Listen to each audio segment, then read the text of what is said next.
আসসালামু আলাইকুম। কেমন আছেন সবাই? আজকে আমার ইন্ডিয়ার মিডিয়া দাদাদের জন্য একটা বিশেষ ভিডিও নিয়ে আসলাম। ভিডিওটা হচ্ছে দাদা আপনাদের উদ্দেশ্যে বলা। আপনারা মহৎ, আপনাদের মন উদার, আপনাদের মতো উদার মনের মানুষ আমার জীবনে আর এক পিছু দেখি নাই। আপনারা আমাদের বাংলাদেশকে নিয়ে এত ভাবেন, আল্লাহু আকবার। মানে আপনাদের মনে হয় রাতে ঘুম হয় না আমাদের বাংলাদেশকে নিয়ে, তাই না দাদা? আপনাদের মনে হয় খাওয়া দাওয়া করে আর কোনো কাজ নাই। মানে দিনে 10-12টা গুজব ছাড়তেই হবে, বাংলাদেশকে নিয়ে ছাড়তেই হবে। সেদিন আমার এক প্রিয় বড় ভাই রোস্ট করলো, বা এই ইউটিউবার, তো নাম না বলি, উনি উনার ভিডিওতে দেখাইলো যা দেখলাম। সো এক দাদা, সো ইন্ডিয়ার আমার এক দাদা, রিপাবলিক নিউজ, সো উনি এমনভাবে মানে দৌড়ের উপর যেভাবে এই ভিডিও করতেছে, মনে হয় ওনার চুলকানি উঠছে, সত্যি ওনার চুলকানি উঠছে। আমি ওই রিপাবলিক নিউজের ওই ভিডিওটা আমি সম্পূর্ণ দেখছি। সো উনি যে সমস্ত প্রমাণগুলো দিছে, যে ওই সবগুলো হচ্ছে ভুয়া, এবং ওই সব এই যে লোকেশনগুলো দিছে, যে আগুন লাগছে, যে মানুষ মারতেছে, সবগুলো হচ্ছে ভুয়া, আর সবগুলো হচ্ছে গুজব। কারণ গুজব না চললে তাদের ভিউ হয় না, ঠিক আছে? গুজব যদি উনি না ছড়ায়, ওরা না ছড়ায়, তাহলে ওদের ভিউ হয় না। এই পর্যন্ত ভারতের মিডিয়ারা 7 লক্ষ গুজব ছড়াইছে মুসলমান আর হিন্দুদেরকে নিয়ে, একটা কেলেঙ্কারি বাজানোর জন্য। দাদা আপনাদের উদ্দেশ্যে বলতে চাই, আমাদের আমাদের এটা বাংলাদেশে 95% মুসলিম রাষ্ট্র। সো সেখানে আপনাদের উপরের কাছে হাজার শুকরিয়া আদায় করেন যে আপনাদের হিন্দু ভাইরা যথেষ্ট পরিমাণের নিরাপত্তায় আছে বাংলাদেশে। তো সেই তুলনায় যদি হিসাব করেন যে আমাদের মুসলমান ভাইয়েরা আপনাদের ইন্ডিয়ায় কতটুকু নিরাপত্তা আছে, সেটা বলতে পারবেন?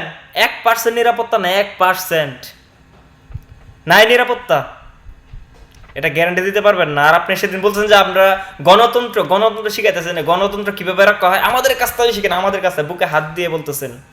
লজ্জা থাকা দরকার মেয়ে আপনাদের, বুঝছেন? একটা নিউজ করার আগে সেটা সত্য মিথ্যা যাচাই করে তারপরে নিউজটা করবেন। আজারা নিউজ করেন না, প্রমাণ সহকারে নিউজ তৈরি করবেন, প্রমাণ ছাড়া নিউজ করবেন না, বলে দিলাম। ফলাফল ভালো হবে না। আর নিজের পাশায় নিজে কুড়াল দিয়েন না, বুঝলেন? এখন তো মাত্র ইলিশ বন্ধ হয়েছে, আস্তে আস্তে আরো বন্ধ হবে। বাংলাদেশ থেকে ইলিশটা বন্ধ হইতে না হইতেই আপনারা শুরু করে দিছেন যে গেট খুলে দিবেন, গেটের হুমকি দেন না, গেটের হুমকি দেন আমাদেরকে। গেট কি আপনাদের? গেট বানাইছে চীনে, গেট আপনাদের না, গেট হচ্ছে চীনের। চীনের সাথে পরামর্শ করে তারপরে গেট বন্ধ করেন, আর দাঙ্গা লাগান হিন্দু আর মুসলমানের ভিতরে। মিয়া, আপনারা যেভাবে মুসলমানদের উপরে আক্রমণ করেন, ওইভাবে যদি আমরা হিন্দুদের উপরে আক্রমণ করি, আমাদের ভুল হবে না, সঠিক হবে। কিন্তু আমরা যথেষ্ট ভালো আছি, ভদ্র আছি, নম্র আছি। আমরা এতটাও মানুষ না আপনাদের মতো। ভুলে যান কিভাবে 2013 সালের ঘটনা, 2018 সালের ঘটনা? ভুলে যান কিভাবে? আমরা তো বলতে পারি না, আপনারা কিভাবে ভুলে যান? এসব উল্টাপাল্টা গুজব ছড়ান। কত টাকা খাইছেন এসব উল্টাপাল্টা গুজব ছড়ানোর জন্য? দেখলাম আমাদের দেশের মাননীয় প্রধানমন্ত্রী শেখ হাসিনা আপনাদের দেশে বসে বসে, ওনার মেয়ের বাসায় বসে বসে কুরমা পোলাও খাইতেছে। কি শান্তি! দেশটারে শ্মশান বানায় রেখে ওখানে বসে কুরমা পোলাও মাস্তি করতেছে, আনন্দ ফুর্তি করতেছে, খুব শান্তি, শান্তি। আবার দুদিন পর আইসা ওর একটা কুলাঙ্গার আছে, এই লাইভে আইসে উল্টা পাল্টা কথা বলে। গাঞ্জার ডোজ মনে হয় একটু বেশি খায় মাঝে মধ্যে, ডোজ মনে একটু বেশি খায় গাজার, যার কারণে বুঝতে পারে না যে কোন মানে মাথা কাজ করে না, কখন কোন কথাটা বলতে হবে, বুঝেননি? আপনাদেরকে আবারও বলতেছি, প্লিজ দাদা সাবধান হয়ে যান, এসব উল্টাপাল্টা গুজব ছড়ানো বন্ধ করুন, সত্য নিউজ করেন, বাংলাদেশের মানুষ আপনাদেরকে স্বাগতম করবে। আর এইসব উল্টাপাল্টা করলে কমেন্ট বক্স দেখেন যে বাংলাদেশের মানুষ আপনাদের কমেন্টসে কি বলে, তারপর আপনাদের লজ্জা হয় না, কমেন্টসটা চেক করে দেখেন ভালো করে, আপনাদের কমেন্টস ইউটিউব চ্যানেলের কমেন্টস বক্সগুলো চেক করে দেখেন যে আপনাদের প্রত্যেকটা ভিডিওতে বাংলাদেশের মানুষ আপনাদেরকে কি নিয়ে মন্তব্য করে মিয়া। ভালো হয়ে যান। আর কি বলবো, আপনাদের তো কোনো মান সম্মান বলতে কোনো কিছু নাই, যে আপনাদের তো পাশার মধ্যে খাইছনি, সেই জন্য এইভাবে লাভান যে আপনাদের যেভাবে ওই পাশায় যে খাইছনি চুলকায় এভাবে চুলকান। সো মনে করা যে বাংলাদেশের সবারই পাশার মধ্যে এইভাবে চুলকানি, ফাউল কোথাকার মিয়া। মাথাটা একটু খাটায়েন, টাকা পয়সা মানে খান ঠিক আছে, টাকা পয়সা খাবেন, টাকা না খাইলে তো আপনারা ওই চলতে পারবেন না, আপনাদের সেই অবস্থা নাই। আর বাংলাদেশ বিষয়ে কথা বলার আগে একটু ভাইবে চিন্তা বললেন, আপনাদের চেয়ে বাংলাদেশ অনেক উন্নত আছে। আপনারা তো আপনাদের দেশের এখনো এমনও জায়গা আছে, এমনও জনগণ আছে একটা লেফটিন পর্যন্ত নাই মিয়া, বাড়ির বাইরে হাওয়ারে বসে বসে কাজ চালায়। আর আপনারা আসেন বাংলাদেশের মানুষকে ওই বলতে যে বাংলাদেশের মানুষ ভাত পায় না, খাইতে পারে না, চলতে পারে না। আপনাদের চেতে বাংলাদেশের মানুষ সত্য গুণে ভালো আছে, উপরওয়ালা অনেক ভালো রাখছে, বুঝেন নাই? আপনাদেরকে কি বলবো, আপনাদের যা বলবো, আপনাদের যদি একটা বকাও দেয় বা একটা মানে মুখ থেকে খারাপ ভাষাও দেয়, সেটাও আমার খারাপ ভাষাটাই আমাকে বলবে যে ছি কি বলতেছিস।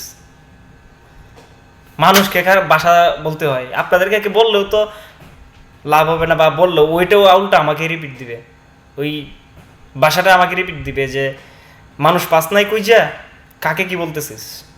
কারণ আপনাদের মানে এতটুকু আপনাদের মানে কোনো লজ্জা নাই, নির্লজ্জ আপনাদের মানে কমন কোনো সেন্স নাই, বুঝেন নাই? কি বলবো আর আপনাদের বলার মতো কোনো কিছু নাই। আপনারা হয়েছেন এমন একজন হয়ে গেছেন আপনাদের মিডিয়া।